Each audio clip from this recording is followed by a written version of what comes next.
예, 안녕하세요. 다들 더운데 수고가 많으십니다. 처음 인사드리겠습니다. 이상준 변호사라고 합니다.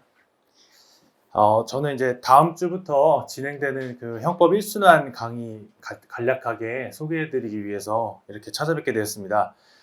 사실 그 상세한 내용이 강의 계획서에 다 있어가지고 제가 중복되는 내용은 이제 굳이 여러분들 소중한 시간 안 뺏으려고 간략하게 오늘 그 설명하고 넘어가겠습니다. 핵심 메시지만. 일단 그 강의 계획서는 이제 옆에 두시고 한번 보시고요. 제 강의의 핵심이 되는 모티브는 이제 한마디로 강약 조절이라고 이해하시면 되겠습니다. 지금부터 이제 여러분들 변시까지 대략 7개월 정도 남았는데, 이제 뭐 그냥 대략적으로만 따져보면은 거진 한 과목당 1개월 정도밖에 이제 사용할 수 없는 그런 이제 짧은 시간이라고 할 수 있겠죠. 그래서 거기다가 이제 베리타스에서 제공하고 있는 강의 수를 합쳐봤을 때, 형법에 이제 뭐 1, 2, 4기 다 합쳐봤을 때 형법은 이제 총 20회가 안 되고요. 그리고 형소법은 그보다도 더 적습니다. 그래서 형법과 형소법의 이제 시험 범위가 만만치 않고 또 그 안에 들어있는 쟁점들을 전부 다 고려해 봤을 때 시간이 턱없이 부족하죠. 여러분들 준비 시간이나 제 강의 시간이나 마찬가지입니다. 그래서 결국 제가 드리고 싶은 말씀은 이제 여러분들이 재학생 때 하셨던 것처럼 이제 모든 과목을 진도별로 차근차근 준비하는 방식은 지금 상황에서는 적절치 않다, 이렇게 조금 말씀을 드릴 수 있습니다. 변호사 시험에서 합격자와 불합격자의 차이가 어디서 발생하는지 한번 곰곰이 생각해 보시면 좋은데, 제가 단언할 수 있는데 그 차이는 여러분들이 남들이 쓰는 당연한 쟁점을 보통 그 평균 정도의 학생들만큼 내가 쓸 수 있느냐 여부에 따라서 합격과 불합격이 갈리는 거지, 많은 학생들이 못 쓰는 소위 브리타라고 하는 그런 쟁점들을 나만 쓸 수 있는 그런 상황 때문에 합격과 불합격이 나눠지는 것은 아니라고 확신을 합니다. 여러분들은 혹시 형법 강론에서 사례 선택형에서 매회 최다 빈출을 하고 있는 재산죄에 대해서 혹시 얼마나 알고 계신가요? 또 그 사례형에서는 15년간 단 한 회도 빠짐없이 결합돼서 나오는 공범론에 대해서 혹시 얼마나 학습이 되어 있으신가요? 이게 너무나도 당연한 얘기인데, 형사법의 모든 범위랑 모든 쟁점에 대해서 동일한 시간을 투자하거나 동일한 수준으로 준비를 해서는 절대로 안 됩니다. 특히 변호사 시험처럼 시험 범위가 정말 말도 안 되게 많고 준비 시간이 극도로 제한된 시험을 준비하고 계신 거라면, 여러분들이 선택할 수 있는 유일한 공부 전략은 우선순위에 따른 강약 조절밖에 없다고 제가 말씀드릴 수 있습니다.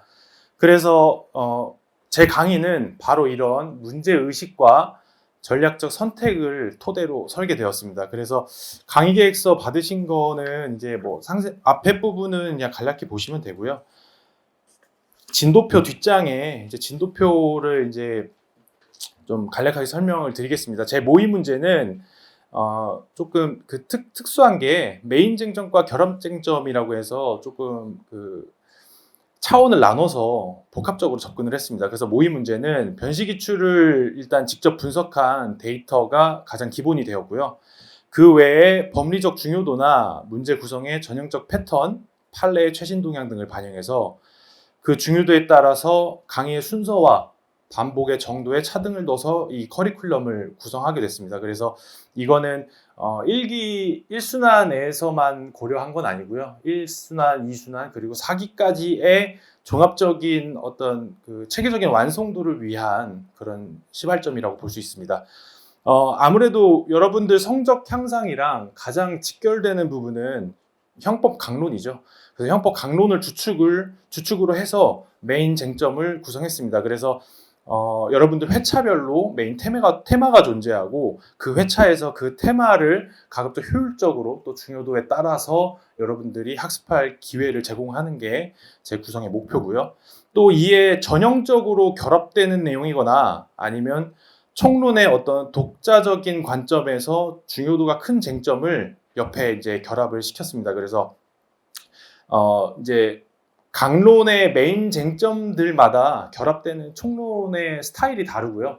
또 전형적인 패턴이 존재합니다. 그래서 출제자 입장에서는 무한하게 이거를 창의적으로 문제를 구성할 수는 없고 문제 완성도를 위해서 결합되는 패턴이 존재하고요.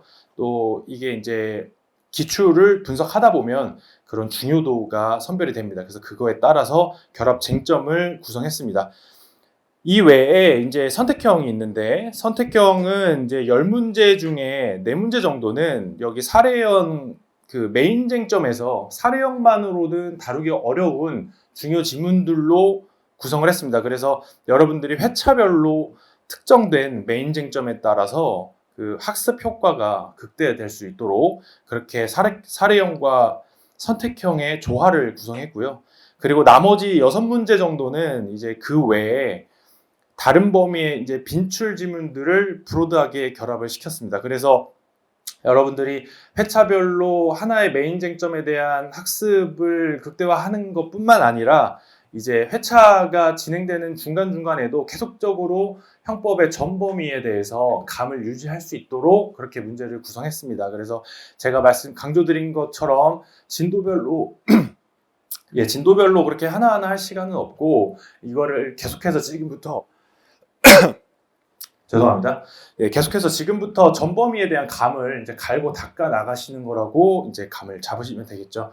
그래서 이제 문제의 구성은 그렇게 됐고요. 그래서 거기 이제 밑에 이제 왜 이 순서인가 해서 출제 데이터에 기반을 했다 이런 내용이 기재되어 있습니다. 그래서 총론에서는 공범이 이제 20%가 매번 나오고요. 그리고 죄수는 중간중간에 섞여서 매번 나옵니다, 당연히. 그리고 선택형에서는 가장 중요한 게 재산죄라서 여러분들이 뭐 약한 사회적 법이나 국가적 법익 이런 거에다가 소중한 시간을 쓰기보다는 재산죄를 일단 우선순위로 해서 넘어가는 전략을 하시는 게 효율적인 공부 방법이라고 제가 말씀을 드릴 수 있고요. 그래서 이제 이 데이터를 기반으로 해서 거기에 밑줄 친 부분 보시면 실제 점수 향상으로 이어질 가능성이 가장 높은 순서에 따라서 선별적으로 시간을 투자하도록 문제를 구성하였다. 네, 이게 이제 제 커리큘럼의 정체성이라고 볼 수 있습니다. 그래서 이와 같은 커리큘럼을 통해서 이제 결국에는 여러분들이 어느새 이제 커리큘럼을 따라가다 보면 당연히 맞춰야 하는 문제들을 당연히 마치고요. 또 써야 하는 내용들을 당연히 쓸 수 있도록 만드는 거. 그래서 이제 뭐 어떤 학생은 고득점을 원할 수도 있고 또 어떤 학생의 목표가 다를 수도 있지만 제 강의의 목표는 오로지 합격 점수를 넘는 것입니다. 그래서 합격 점수를 넘기 위해서 여러분들한테 가장 안정적이고 효율적인 길을 제시하는 게 제 강의의 목표라고 볼 수 있습니다.